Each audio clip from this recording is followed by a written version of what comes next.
Abra su Biblia en el Salmo 4,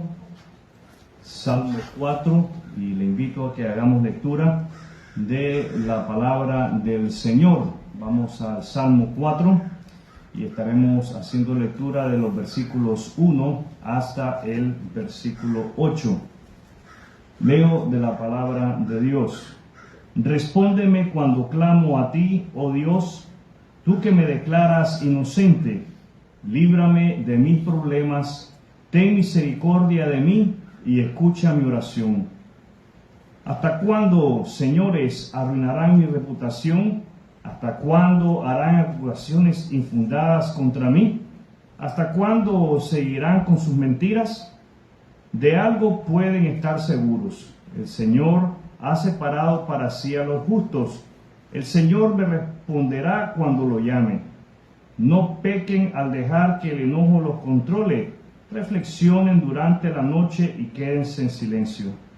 Ofrezcan sacrificios con un espíritu correcto y confíen en el Señor. Muchos dicen: ¿quién nos mostrará tiempos mejores?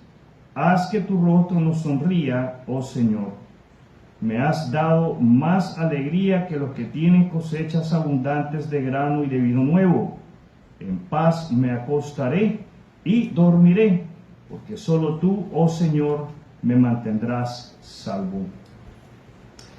La realidad es que usted y yo nos encontraremos con gente difícil, y estos encuentros serán con más frecuencia de lo que usted y yo verdaderamente deseáramos encontrarnos con esa clase de personas.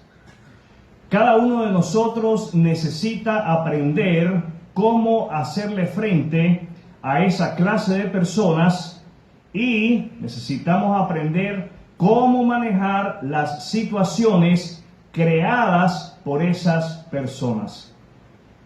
Hay 3 lecciones básicas en este salmo. Nos enseña básicamente a cómo manejar situaciones estresantes creadas por otras personas.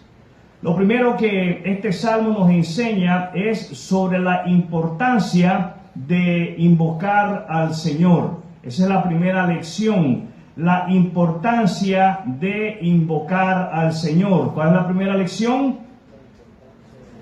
La importancia de invocar al Señor. La segunda lección que obtenemos de este salmo es a no darle lugar en nuestro corazón a sentimientos enfermizos. No darle lugar en nuestro corazón a sentimientos enfermizos. No debemos, bajo ninguna circunstancia, de permitir que emociones enfermizas se apoderen de nosotros. Y la última lección que obtenemos de este salmo es a enfocarnos en Dios solamente,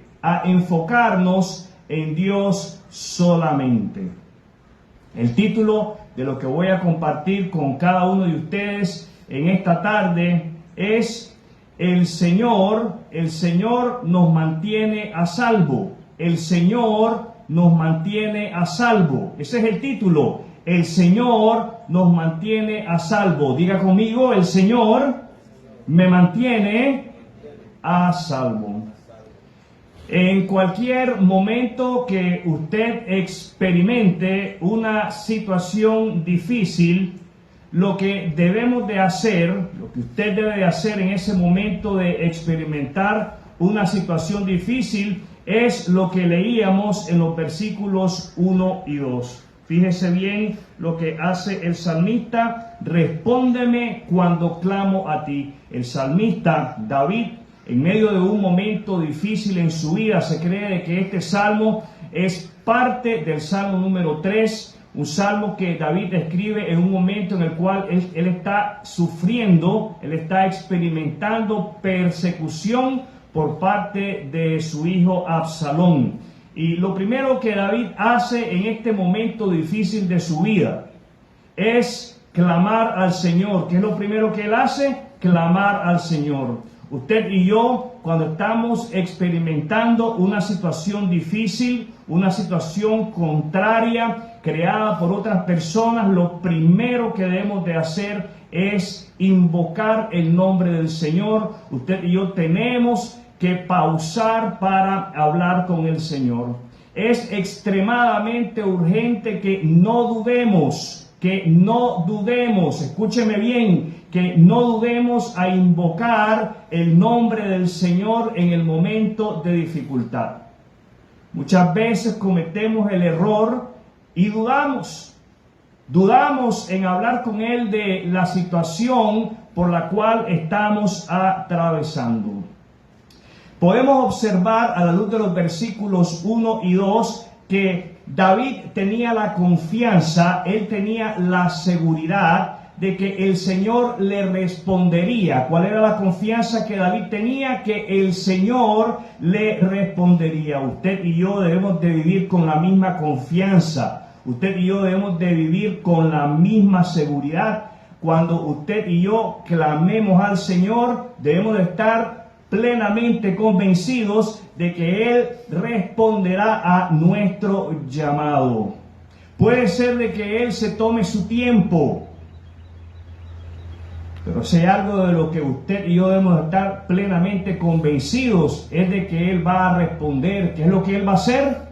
Él va a responder. El Señor va a responder a nuestro clamor. El Señor va a responder a nuestro llanto. El Señor responderá y nos libertará. ¿Qué es lo que hará Él? Él nos libertará. Y usted estará diciendo, ¿y de qué me va a libertar el Señor? El Señor le va a libertar a usted y podrá libertarme a mí de la presión, de la preocupación de estar pensando en lo que otras personas andan hablando, andan opinando de nosotros, especialmente cuando esas opiniones que las personas se forman de nosotros y esas personas andan vociferando por ahí son falsas. Muchas veces nosotros nos preocupamos por las calumnias que se levantan en contra de nosotros. Mi hermano, mi hermana, no se preocupe. David no estaba preocupado por lo que Absalón andaba diciendo y haciendo por ahí.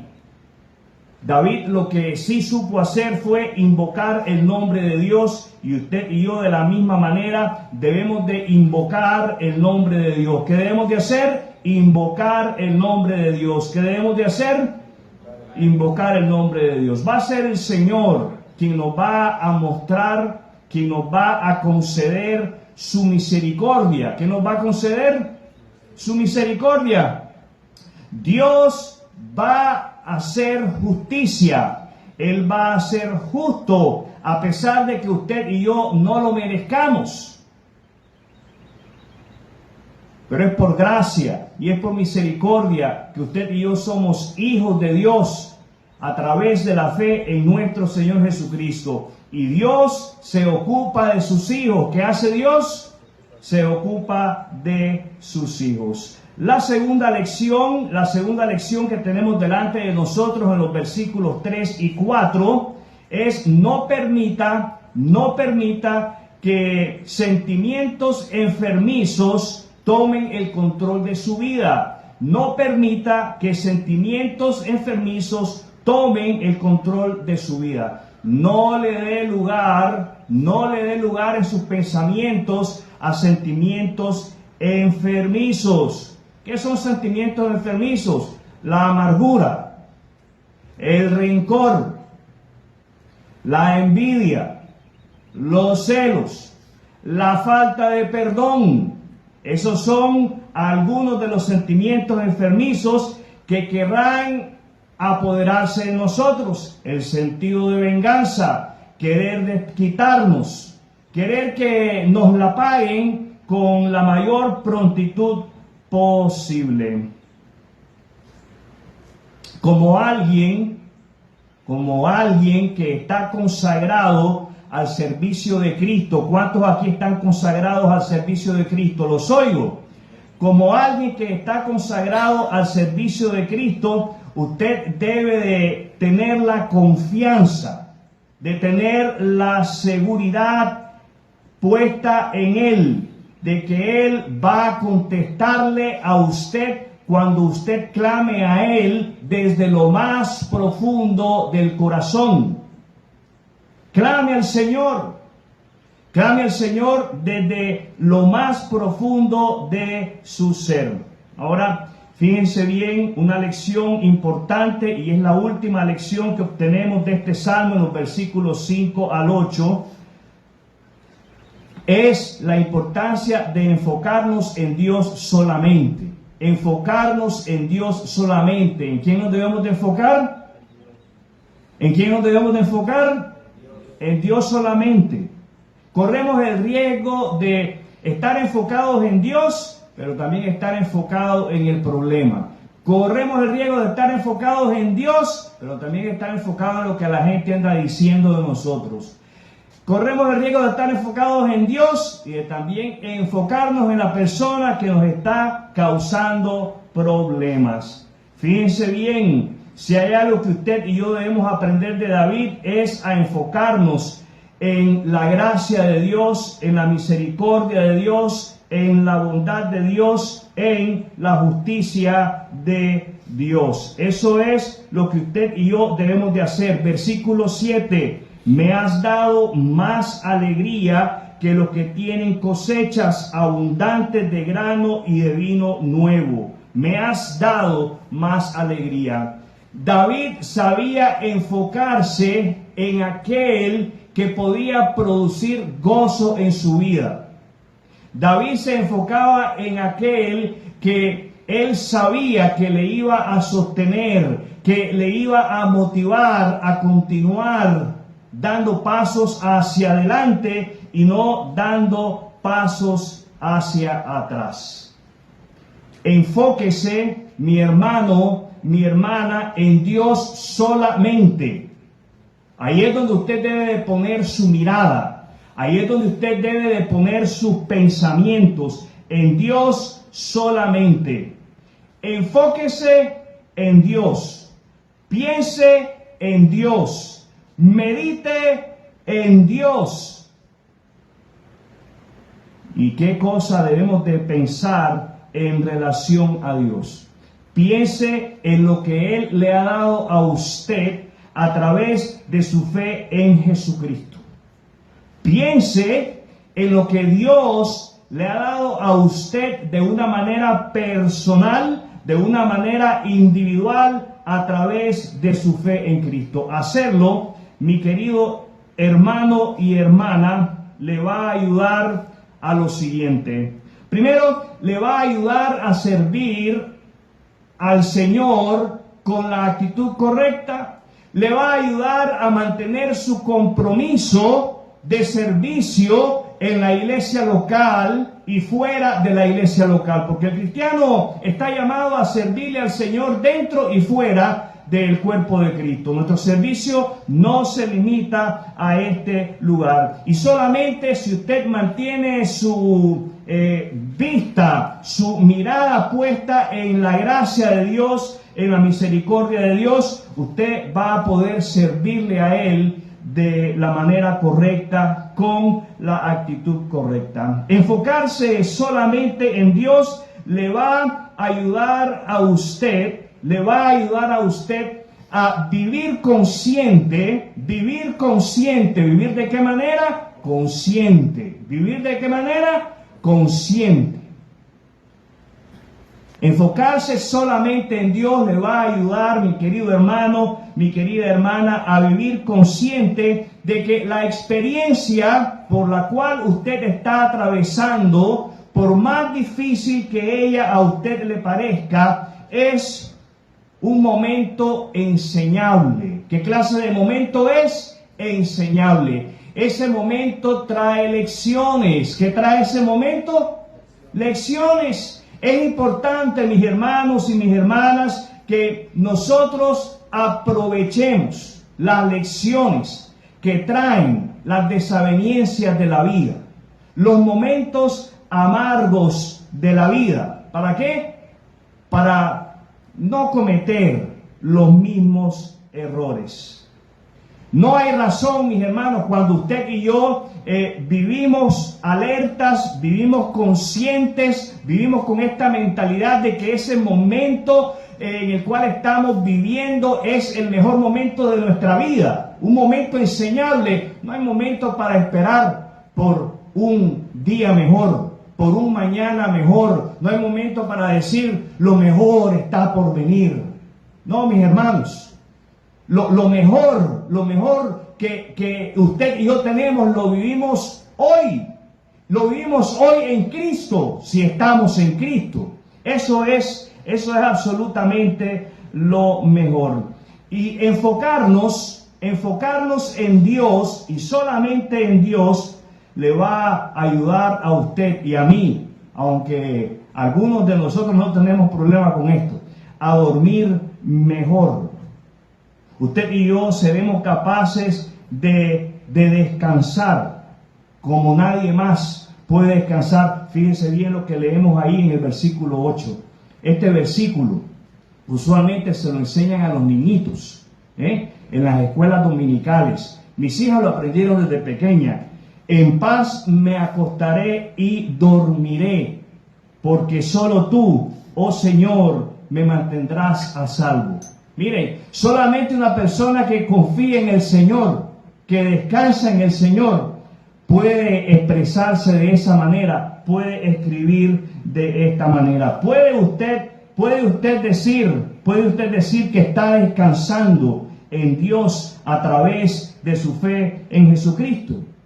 ¿Tiene usted la seguridad de dónde pasará la eternidad el día que muera? Si usted no tiene la seguridad, deténgase a meditar sobre el significado del nacimiento, muerte, sepultura y resurrección de Cristo. Y pídale a Dios que le dé un corazón arrepentido, para que de esa manera usted pueda descansar en Dios y solamente en Dios. Ahora, como creyentes en Cristo, en los momentos de crisis, número uno, invoque el nombre de Dios.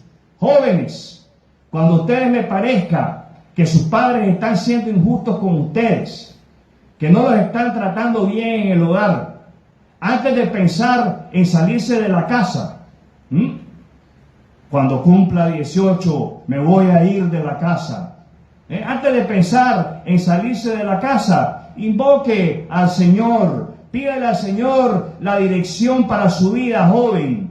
Y lo mismo aplica para la esposa y el esposo cuando experimenten desavenencias en el matrimonio. Invoquen al Señor, pídanle al Señor la dirección. En lugar de la esposa pensar, lo voy a echar, que se vaya de aquí, o el esposo en lugar de pensar, la voy a dejar, me tiene cansado. Invoquen al Señor, hablen con el Señor y pídanle a Él su dirección. En segundo lugar, no dé lugar en su corazón a sentimientos enfermizos. La amargura, el rencor, la falta de perdón, no tienen lugar en el corazón del Hijo de Dios. Y en tercer lugar, pongas el énfasis de sus pensamientos. Ponga el énfasis de sus pensamientos en Dios solamente. ¿En quién va a poner el énfasis de sus pensamientos? En Dios solamente. Quiero invitarle en este momento a que inclinen sus ojos. Vamos a tener un momento de oración y vamos a orar. Oramos.